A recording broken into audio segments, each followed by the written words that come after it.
3분 정도의 발언 시간을 얻도록 하려고 하는데 허용해 주실 거죠? 네, 동영상 틀어주십시오. 뉴스룸의 앵커 브리핑을 시작하겠습니다. 많이들 아시겠지만 언론은 언론학자들 사이에서 흔히 개에 비유되곤 합니다. 최순실 사태가 세상에 알려지기 훨씬 전 태블릿 PC 보도는 물론이고 우병우 전 민정수석에 대한 의혹이 나오기도 훨씬 전, 즉 작년 4월 27일 앵커 브리핑은 언론의 역할에 대한 내용을 진행했습니다. 그중에 가장 많이 등장하는 것은 워치독과 랩독입니다. 워치독은 감시견을 뜻하죠. 정치 권력과 자본 권력을 감시하면서 자유주의 체제의 가치를 지키는 역할을 수행합니다. 즉, 건강한 정치 권력과 자본 권력을 위해선 언론의 역할이 그래야 한다는 것입니다. 반면에 랩독은 말 그대로 권력의 애완견 같은 언론을 뜻합니다.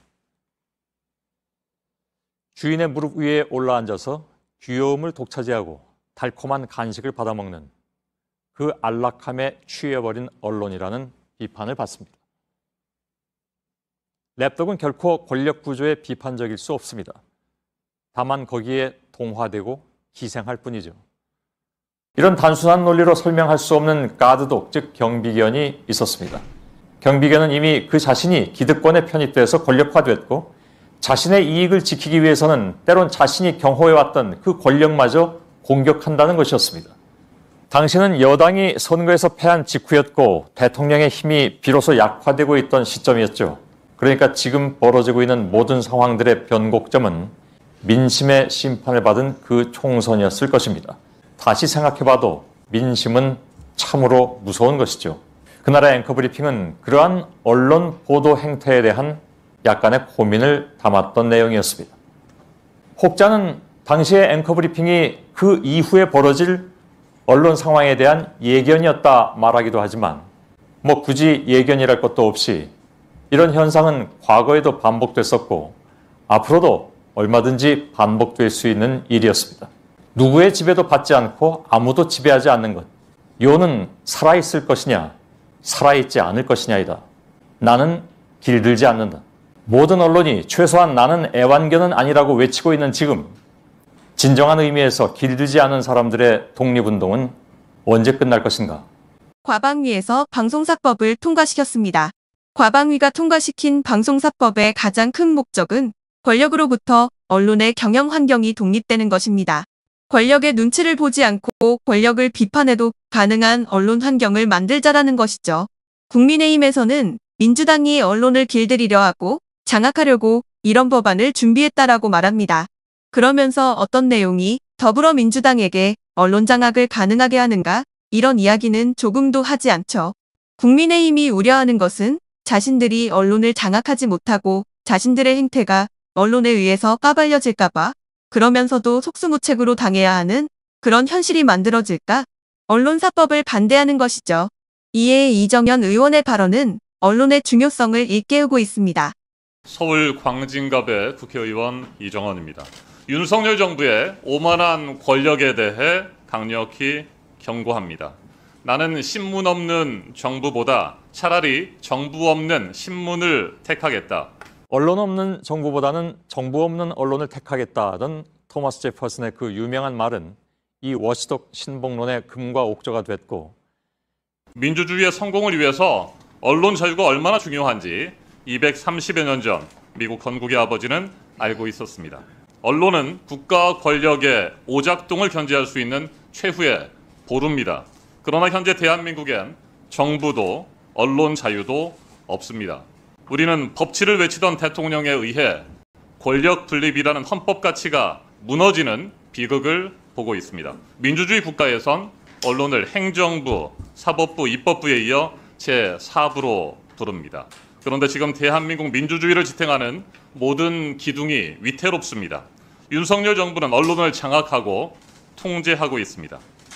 그리고 그 책임을 묻겠다는 국회를 무시하고 있습니다. 국민 여러분, 그리고 언론인 여러분, 오늘 텅 비어있는 저 자리들을 기억하고 기록해 두시기 바랍니다. 우리는 이 현장을 대한민국 민주주의가 뒷걸음치고 있다는 또 하나의 증거로 남겨야만 합니다. 윤석열 정부의 언론 장악, 국정조사를 추진하겠습니다. 퇴보하는 민주주의를 방관하면 그 청구서는 반드시 국민에게 돌아갑니다. 이것만큼은 기필코 막아야 합니다. 언론 장악, 국정조사 실시로 윤석열 정부의 언론 장악의 위법성과 무도함을 바로잡아 나갈 것입니다. 7월 임시국회에서 반드시 추진하겠습니다. 권력은 영원하지 않습니다. 국민 위에 군림하려는 권력, 국민을 우습게 하는 권력은 절대 성공할 수 없습니다. 한상혁 방통위원장 해임을 시작으로 류희림 방심위의 비상식적인 심의 남발까지 이 정부는 집권 25개월 동안 일사천리로 언론 장악 프로젝트를 가동하고 있습니다. 국정조사로 낱낱이 밝혀야 합니다. 마지막으로 오늘도 상임위 회의에 참석하지 않고 민의를 대변하는 국회를 존중하지 않는 여당 의원들에 대해 강한 유감을 표합니다. 방송사법 관련한 입법청문회가 예정되어 있습니다. 자유롭고 책임 있는 언론 개혁으로 나아갈 첫걸음입니다. 방송사법은 정권에 따라 흔들리는 언론 자유를 지키는 법입니다. 보수가 집권하든 진보가 집권하든 권력자가 아니라 국민의 편에 서는 언론 환경을 만들자는. 잠시 주목해 주시길 바랍니다. 구독자분들에게 특별 선물을 준비했는데요. 제가 항상 여러분들께 강조드리는 말씀이 있습니다. 이슈와 뉴스만 꾸준히 챙겨보셔도 충분히 돈을 벌 수 있다고 말씀드리는데요. 여기 보이시는 채널의 영상을 보면 어떤 생각이 드시나요? 그냥 눈에 보이시는 뉴스와 영상만 보시고 아무 생각이 없으신가요? 그렇다면 저는 잘못한 것이라고 말씀드리고 싶습니다. 그 이유가 무엇이냐면 제가 8월 초에 뭐라고 말씀드렸나요? 지금은 바이오에 관심을 가져야 한다라고 뉴스만 보고 넘기지 마시고 투자를 직접적으로 생각해봐야 한다고 말씀드렸는데요.